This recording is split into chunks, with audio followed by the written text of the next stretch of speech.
Nossa aventura começa hoje em uma das imagens mais impressionantes da Europa. O Castelo de Praga. No alto da colina Hradčany, o Castelo de Praga se impõe como um guardião silencioso da história da cidade. Muito mais do que uma fortaleza, ele é um testemunho vivo de mais de 1000 anos de transformações políticas, espirituais e culturais. O castelo não é apenas o maior do mundo em extensão, é também o coração simbólico da República Tcheca.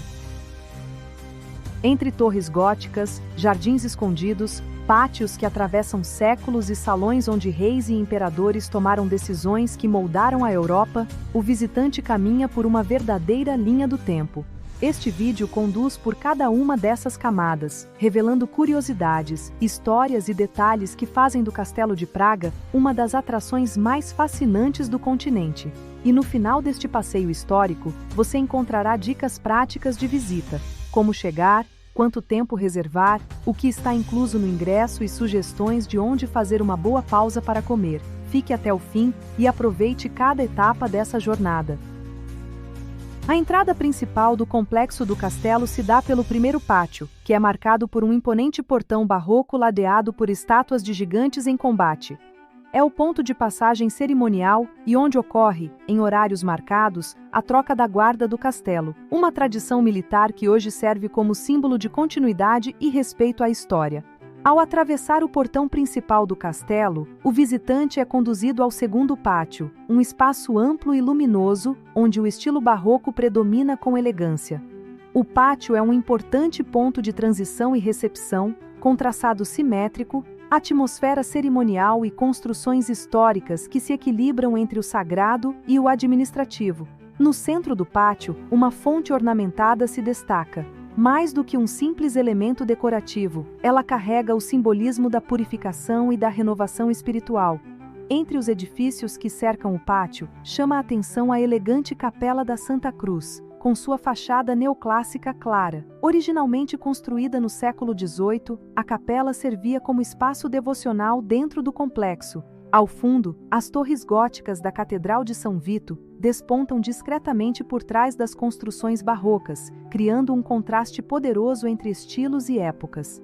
Mesmo parcialmente escondida, a catedral impõe sua presença com majestade. O pátio foi reformado durante o reinado de Maria Teresa da Áustria, da dinastia dos Habsburgos, que transformou as áreas residenciais e administrativas do castelo. Neste pátio também está localizada a bilheteria principal do castelo. É ali que os visitantes obtêm ingressos para acessar as principais atrações, incluindo a catedral, o antigo palácio, a Rua Dourada e a Igreja de São Jorge. O terceiro pátio é o coração simbólico e espiritual do castelo. Nele, ergue-se a Catedral de São Vito, cuja fachada gótica toma conta da paisagem com seus vitrais elevados, pináculos esculpidos e portais que lembram tapeçarias de pedra. Aqui o tempo parece parar. As pedras do piso foram pisadas por reis, cardeais, soldados, turistas e peregrinos. A aura é solene. O espaço convida ao silêncio, à contemplação e à reverência. No centro do pátio, a monumentalidade da catedral faz com que mesmo as multidões fiquem pequenas. Ela domina o olhar, a atenção e a alma. É impossível não parar para observar cada detalhe, cada escultura, cada símbolo esculpido. Foi neste pátio que aconteceram coroações, celebrações religiosas em tempos de guerra e até eventos diplomáticos entre impérios. Aqui, a história não está apenas contada, ela pulsa nas paredes. A simetria do espaço, os tons das pedras e o eco dos passos criam uma atmosfera quase teatral. Tudo ali parece construído para provocar emoção e memória. Ao se pensar em Castelo de Praga, surge na mente a Catedral de São Vito. A Catedral de São Vito é a alma espiritual do Castelo de Praga. A construção da catedral começou em 1344, sob as ordens do imperador Carlos IV, o grande patrono da cultura e da fé na Boêmia. Ele desejava que Praga tivesse uma igreja à altura de sua importância no Sacro Império Romano Germânico. Durante séculos, a obra foi sendo expandida, interrompida por guerras, reformas e incêndios. Ela só foi oficialmente concluída em 1929, misturando estilos que vão do gótico ao neogótico. Na nave central, A altura das colunas e a geometria perfeita do teto de abóbadas causam vertigem e encantamento. A luz que atravessa os vitrais colore as pedras com tons que mudam ao longo do dia. Um dos grandes destaques é o vitral de Alfons Mucha, um dos maiores artistas tchecos, mestre da Arte Nouveau. Ele representa a evangelização dos eslavos e une arte moderna à tradição milenar da fé cristã. Mais à frente, está o túmulo de São João Nepomuceno, feito de prata maciça e decorado com anjos, relíquias e símbolos barrocos. É considerado o túmulo mais imponente da catedral e atrai visitantes pela beleza e pela lenda trágica do santo, jogado da Ponte Carlos por guardar segredos de confissão. Do lado esquerdo da nave estão os vitrais dos apóstolos, com detalhes impressionantes nas vestes e expressões. São uma verdadeira galeria de fé e arte esculpida em vidro. A Capela de São Venceslau, padroeiro da Boêmia, é um dos locais mais sagrados. Suas paredes são revestidas de pedras semi-preciosas e afrescos do século XIV. Nela estão guardadas relíquias do santo, que foi duque e mártir, assassinado por motivos políticos. São Venceslau é uma figura essencial na identidade tcheca. Seu túmulo, nessa capela, tornou-se local de peregrinação e símbolo de proteção nacional. A lenda diz que, em tempos de crise, ele se levantará e liderará o povo novamente. Logo abaixo do altar principal estão as criptas reais, onde foram sepultados reis da Boêmia, incluindo Carlos IV, que sonhou e iniciou a construção da própria catedral onde hoje descansa. A presença de Carlos IV é sentida em toda a nave. Ele foi o responsável não apenas pela catedral, mas por transformar Praga em capital imperial, fundando a Universidade Carolina e promovendo as artes e a arquitetura como ferramentas de poder. Ao percorrer as naves laterais, nota-se a diversidade de estilos. Algumas capelas são góticas puras, outras têm decorações renascentistas ou barrocas, resultado das fases da construção e do gosto de seus patronos. Em dias de missa, o som do grande órgão, localizado acima da entrada, preenche toda a nave com reverberações impressionantes. Mozart chegou a escutar esse eco durante sua passagem por Praga. Uma das maiores relíquias da catedral são as joias da coroação da Boêmia, guardadas em uma câmara secreta com 7 fechaduras, cada uma com sua chave, entregue a uma autoridade distinta do país. Ao caminhar, nota-se o contraste entre o silêncio respeitoso dos visitantes e a força simbólica da estrutura. Ali, fé e poder político caminharam lado a lado por séculos. Cada elemento do edifício parece contar uma história. As colunas tortuosas da reforma gótica tardia, os escudos nobres nos capitéis, os altares esculpidos à mão. Nada ali é por acaso. Do lado direito da nave estão capelas dedicadas a mártires, onde famílias nobres encomendavam missas em nome de seus antepassados. Ali se misturam devoção e prestígio social. O clima interno muda ao longo do dia. Pela manhã, a luz entra de um lado, à tarde, de outro. Cada hora revela uma face nova da catedral, como se ela respirasse com o tempo. Ao sair, o visitante carrega não apenas imagens, mas sensações. A Catedral de São Vito é um daqueles lugares que entram na alma com a mesma força com que dominam a paisagem. Anexo à Catedral de São Vito está o antigo Palácio Real.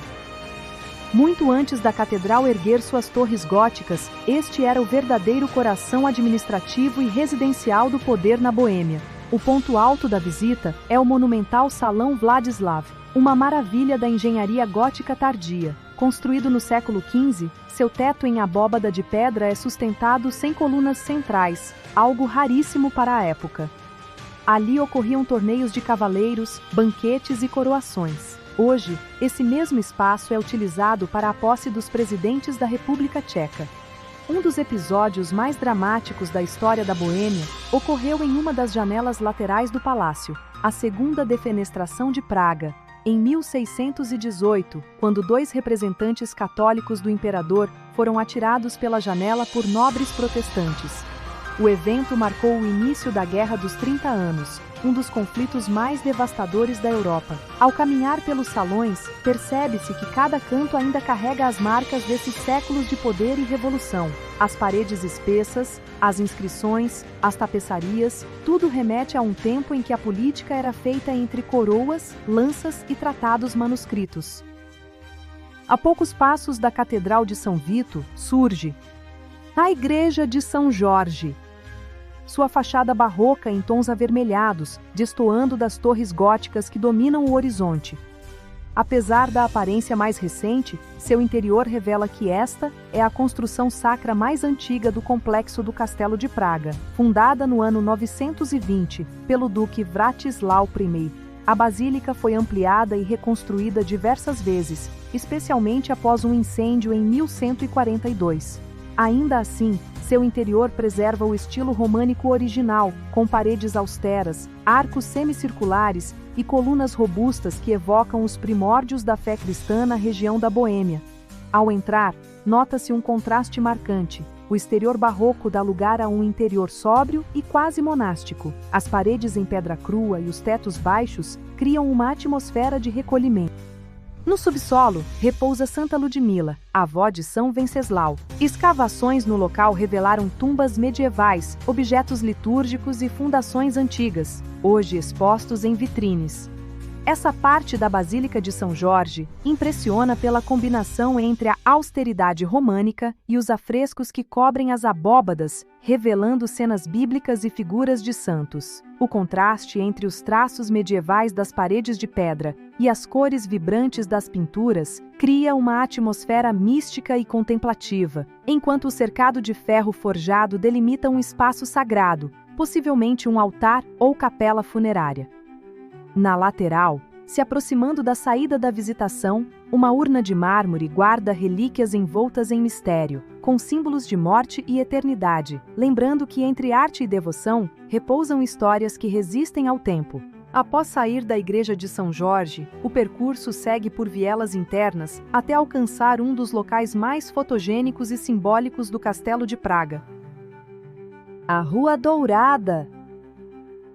Trata-se de um estreito conjunto de pequenas casas coloridas encaixadas na muralha norte do castelo, parecendo saídas de um conto medieval. Construída no século XVI para abrigar os guardas e atiradores do castelo, a rua ganhou fama ao longo do tempo por supostamente ter sido lar de ourives alquimistas, razão do nome Dourada. Embora a origem do nome provavelmente esteja ligada à lenda e não à realidade, o fascínio persiste. Uma das casas mais conhecidas é a de número 22, onde viveu por um breve período o escritor Franz Kafka, junto de sua irmã. Ali, ele encontrou o silêncio e o isolamento necessários para produzir parte de sua obra. E hoje, o espaço funciona como uma pequena livraria temática. Caminhar pela Rua Dourada é como revisitar os hábitos do século XVI. As casinhas hoje estão decoradas com mobiliário de época, recriando a rotina dos antigos moradores, sejam soldados, ourives ou simples artesãos. Nos fundos das construções, encontra-se uma exposição de armas e armaduras medievais, com destaque para espadas, lanças, escudos e até trajes completos usados em batalhas.